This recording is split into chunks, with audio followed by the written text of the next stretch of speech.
Welcome to Zimmerman Podcast, episode 118. Today is week 6 in our new series, The Path Back to You. If you're new to this series, we're taking 52 weeks to discover how to become who we are meant to be. Each month, we dive into a new topic, and this month is all about embracing darkness and unpacking grief. Today, we're talking about a purposeful surrender. So let's get started and take that next step on the path back to you. All right. You ready? Let's do it.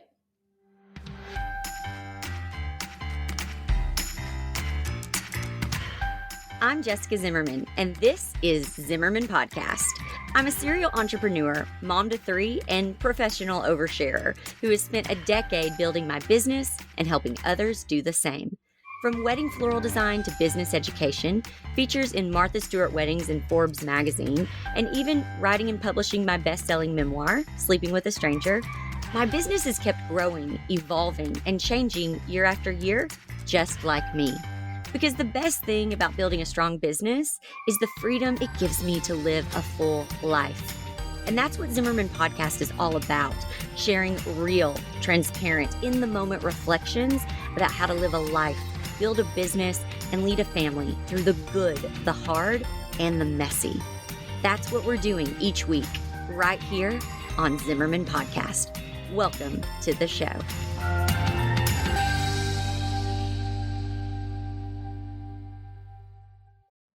In order for something to grow, it first has to be pruned.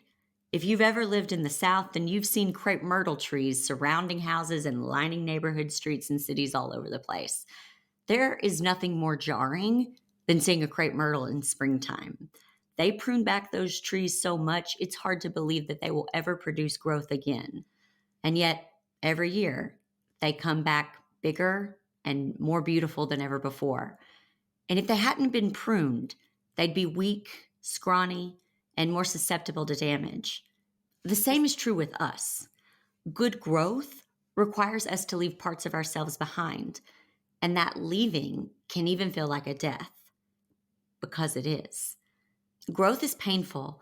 It requires conscious removal of the parts of ourselves that we still love, but no longer want or need. It's important to know that even though we may need to leave these parts of ourselves behind, we can still mourn their loss. You may mourn your former life while anticipating a new, better one. You may feel the loss of a person who was once so important to you that you couldn't imagine your life without them. You may miss who you once were while still being grateful for all the ways you've changed. This is why embracing darkness is so important. Things can be good and hard at the same time. And when we pretend they aren't, we learn to believe our own self-deception. The sooner and the more often we can trust ourselves about when it's time to move on, knowing it may be painful but still good, the easier it will be to step into the life meant for us. Here's what I mean. How much of your life was chosen for you? The younger you are, the less control you've probably had over your own life. In the culture I grew up in, it was expected to attend college after high school graduation. I knew many girls who blindly followed their mom or sister's footsteps by joining the same sorority. I knew young men who, it was assumed, would take over their father's businesses. I remember growing up, being at a friend's house, going through old photos. There was a photo of my friend as a kid in a dress-up wedding gown. Her mom said, "I've been saving that for your rehearsal dinner one day."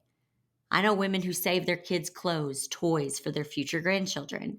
The expectation, without it being directly said, is get married and have kids.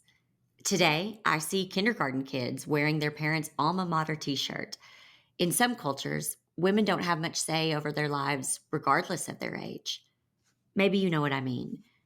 There's a difference between cheering for a school your parents love because you love your parents or you genuinely love the team, and never considering attending another college because you're afraid of disappointing your parents or never being given the space to explore a different option.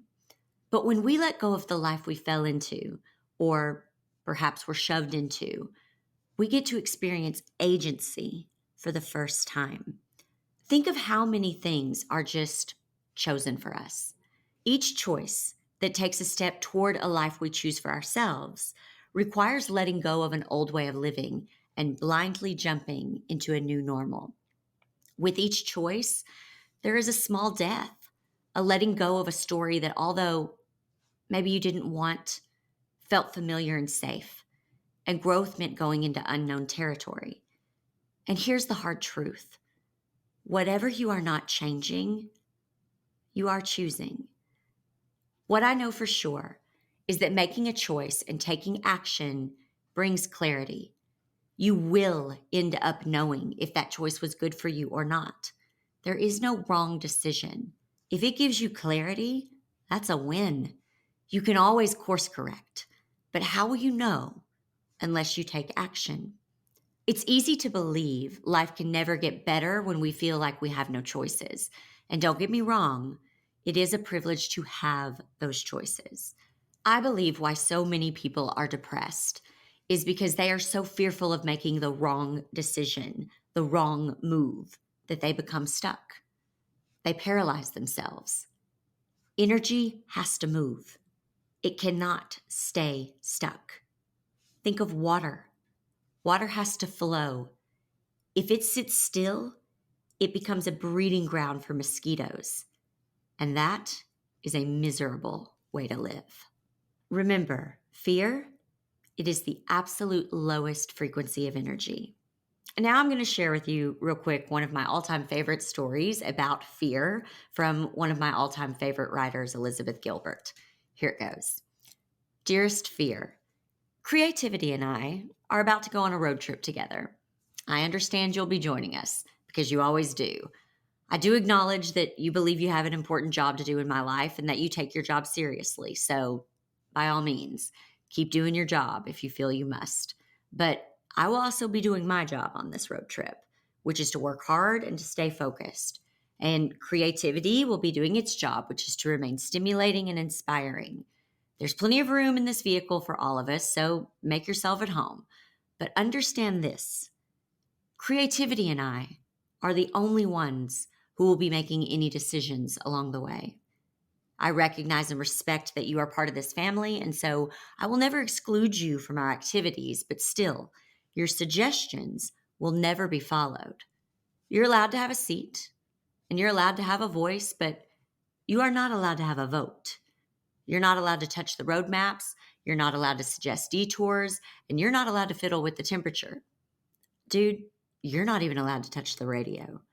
But above all else, my dear old familiar friend, you are absolutely forbidden to drive.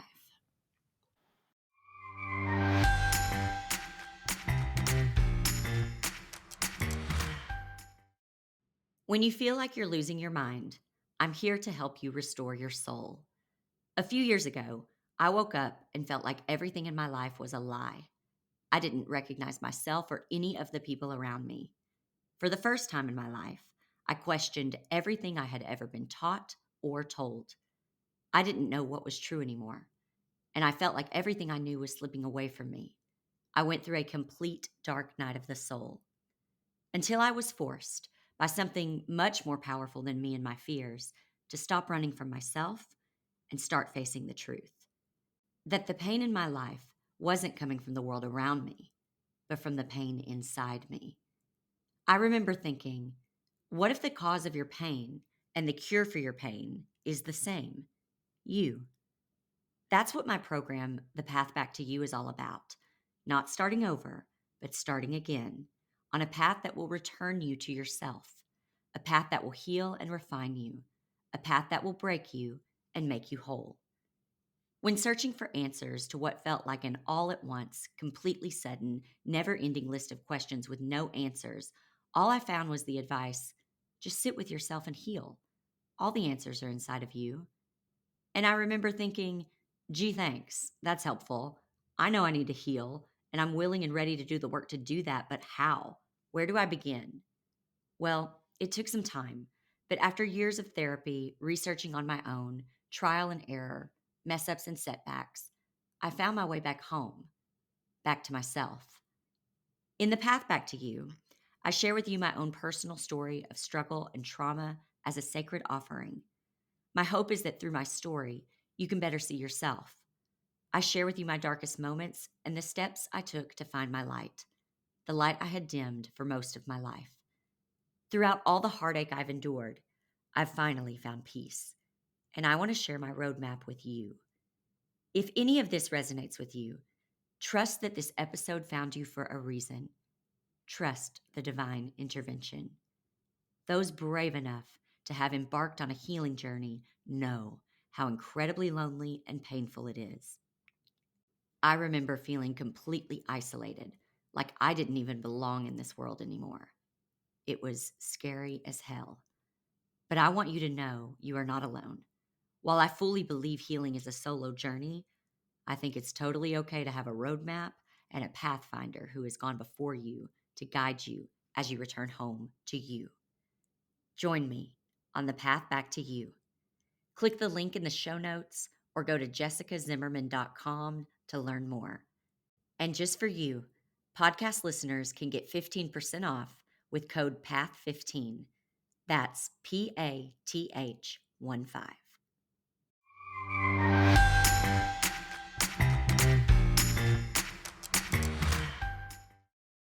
So, what does it look like when what you have to let go of isn't just a way of life, but a person? Sometimes our souls are ready for us to let go of someone before our ego is. Our subconscious mind is ready to make a change before we know it's needed. Oftentimes, this will show up as someone ghosting us. Here's the definition of ghosting: when someone cuts off all communication without explanation. It extends to all things, it seems. Most of us think about it in the context of digital departure, a friend not responding to a text, or worse, a lover, but it happens across all social circumstances, and it's tied to the way we view the world. I used to be devastated when someone would ghost me until I identified my core lesson and began healing the symptoms. Today, if someone cuts off communication suddenly or doesn't respond to me as frequently as they once did, I remember this. This has nothing to do with them. They didn't ghost me. This is my soul showing me that it doesn't want their energy around me at this time. Because of this shift, ghosting leads only to gratitude.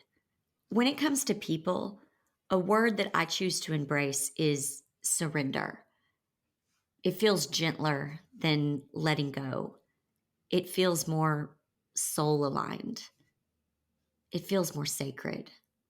Learning to embrace surrendering and allowing has been one of the most beautiful lessons I learned during my time in the deep dark.